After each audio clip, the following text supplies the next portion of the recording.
से मुझे मिला है मात्र 8 रुपए का।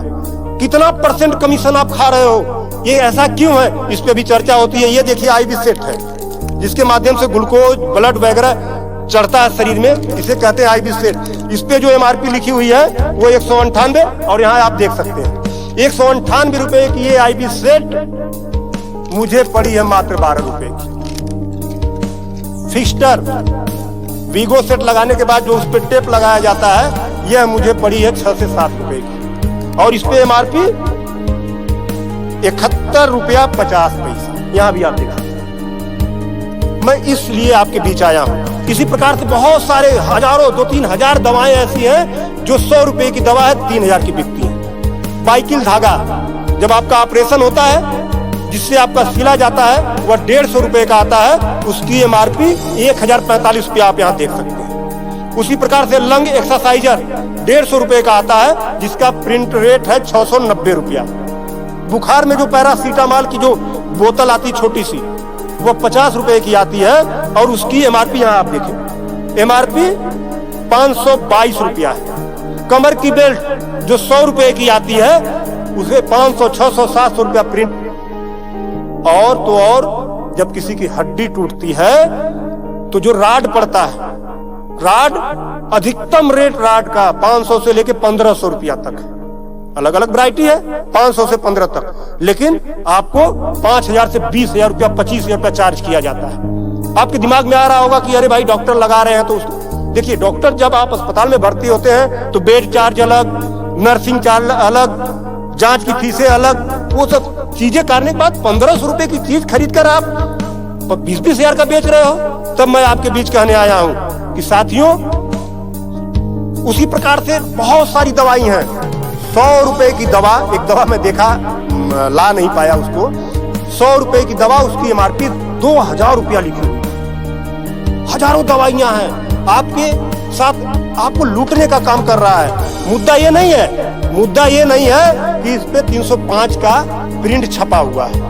मुद्दा ये है कि इसे छपने किसने दिया, जिसे हमने चुनकर भेजा, क्या वो दलाली खा रहा है, कमीशन खा रहा है? 8 रुपए की चीज 305 रुपए का प्रिंट वो छपने क्यों दे रहा है? ये चोरी से थोड़ा ना बिक रही है, खुलेआम बिक रही।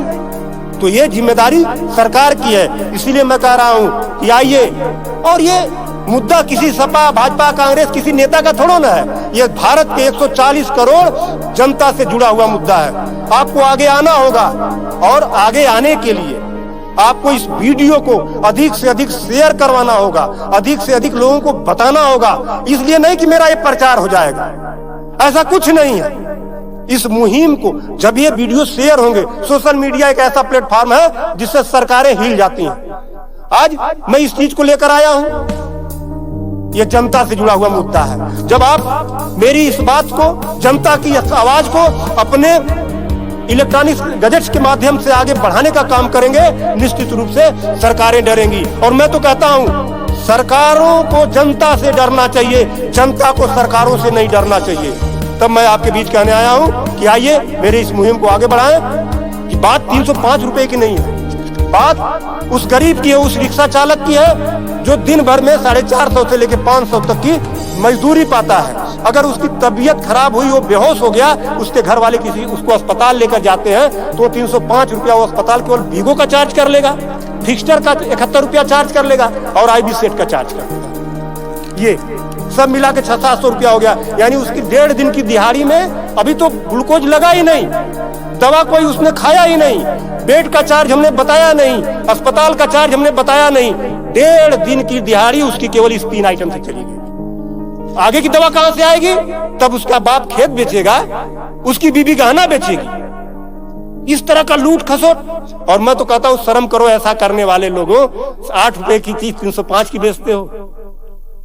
आज आपके अस्पताल में अगर जो दाई है, उसका वेतन 7,000 है, यानी प्रत्येक दिन 210 रुपया। अगर उसकी तबीयत खराब हुई, वो आप ही के अस्पताल में भर्ती होती है, तो उसकी 3 दिन की दिहाड़ी केवल इन 3 चीजों की लग जाती है। कुछ तो शर्म करो, कुछ तो सोचो। स्वास्थ्य, शिक्षा, सेवा का क्षेत्र है, लेकिन आपने इसे लूट का अड्डा बना दिया है। सरकारों के मिली भगत से ऐसा हो रहा है।